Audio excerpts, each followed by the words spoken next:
সাংবাদিক ইলিয়াস হোসাইন, আপনাকে বলছি ভাই, আপনার মধ্যে কেন এত পরিবর্তন আসলো আমি বুঝতে পারলাম না। মাত্র কয়েক দিনের ব্যবধান।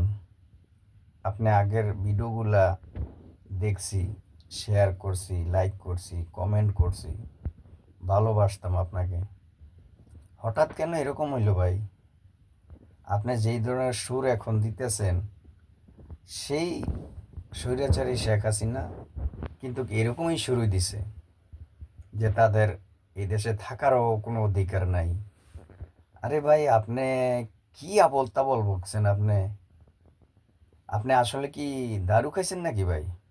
নাকি বিএনপির কাছে মাথা বিক্রি হয়েছে আপনার? হয়তো দুইটা জিনিস। যদি মানুষ কোনো নেশাগ্রস্ত থাকে, তখন তার মুগ্ধা আবল তালি আসে, সে সেন্স হারায় ফেলে।